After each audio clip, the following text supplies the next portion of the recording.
नुकीले दांतों वाले टाइगरों, मैमथ और डोडो में क्या समानता है?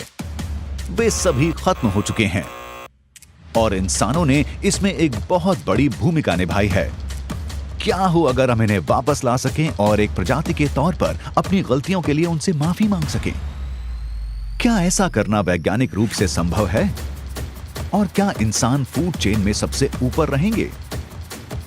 आप देख रहे हैं क्या हो अगर, और ये है क्या हो अगर खत्म हो चुके जानवरों को जिंदा किया जा सके। क्या आप जानते हैं ऐसा करना एक दिन काल्पनिक नहीं होगा, क्योंकि विज्ञान खत्म हो चुके जानवरों को वापस लाने के बहुत करीब है। डी एक्सटिंक्शन के नाम की इस प्रक्रिया में खत्म हो चुके जानवरों को मृत्यु से वापस लाया जाता है। जो कभी काल्पनिक विज्ञान की बात थी, वो अब धीरे धीरे सच हो रहा है। ऐसा संभव है कि एक दिन ऐसा हो, पर दुर्भाग्यवश हम एक भी डायनासोर नहीं देखेंगे। ऐसा क्यों? ऐसा इसलिए क्योंकि डी एक्सटिंक्शन की प्रक्रिया के काम करने के लिए एक प्रजाति के डीएनए को एक निश्चित उम्र का होना चाहिए। वैज्ञानिकों के अनुसार 1.5 मिलियन वर्षों बाद वो पढ़ा नहीं जा सकता। इतने समय के बाद वो असल में बेकार हो जाता है। तो 65 मिलियन साल पहले खत्म हो चुके डायनासोर इस प्रयोग के लिए योग्य नहीं है। इसके लिए माफी। पर अगर प्रजाति अभी नई है और उसका डीएनए पढ़ा जा सकता है, तो वैज्ञानिक उसे जीनोम एडिटिंग के लिए इस्तेमाल कर सकते हैं। एक तरीका जिससे यह काम हो सकता है वो है कि खत्म हो चुकी प्रजाति से डीएनए लेकर और उसके आज के सबसे निकटतम जिंदा रिश्तेदार जानवर के डीएनए से मिलाया जाए। एक जानवर जो वैज्ञानिकों के अनुसार डी एक्सटिंक्शन के लिए योग्य है, मैमथ।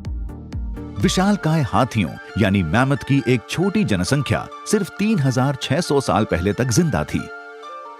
एक्सपर्ट्स के अनुसार अगर इंसान इनका शिकार न करते तो ये प्रजाति खत्म होने से बच जाती। मैमथ के डी एक्सटिंक्शन के काम करने का एक संभावित तरीका है कि अगर वैज्ञानिक मैमथ के डीएनए को आज के जिंदा हाथियों के डीएनए से मिला दें। समय के साथ ये दो जातियों के जानवर धीरे धीरे अपना रूप बदलकर मैमथ बन जाएंगे, जिससे उनकी प्रजाति वापस आ जाएगी। ऐसा करने में कुछ हजार साल लग सकते हैं, लेकिन कुछ समय में पृथ्वी पर मैमथ फिर से घूम रहे होंगे।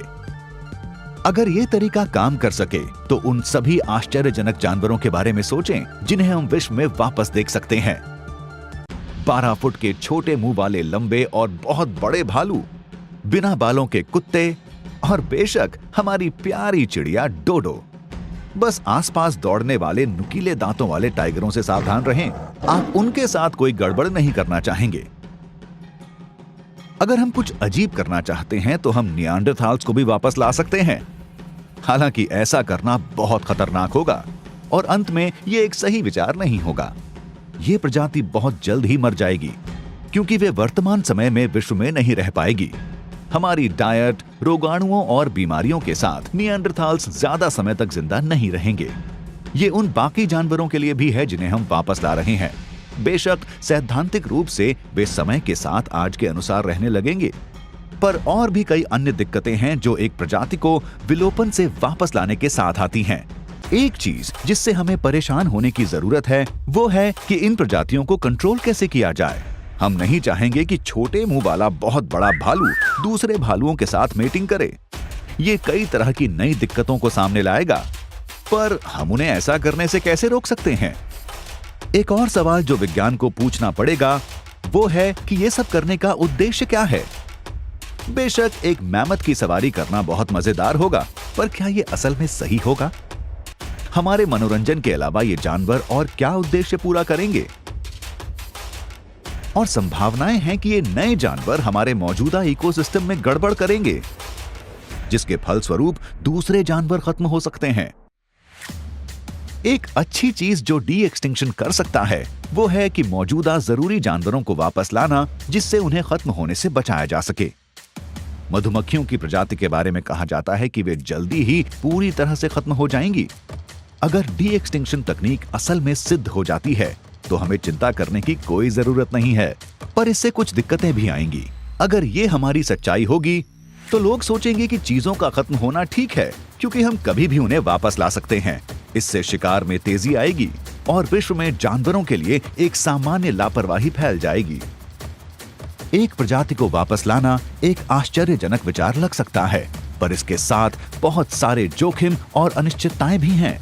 शायद ये सबसे अच्छा रहेगा कि हमारे पास जो है हम उसका ध्यान रखें और सुनिश्चित करें कि दोबारा ऐसा ना हो। पर क्या हो अगर सब लोग और सब चीजें खत्म हो जाएं, आपको छोड़कर?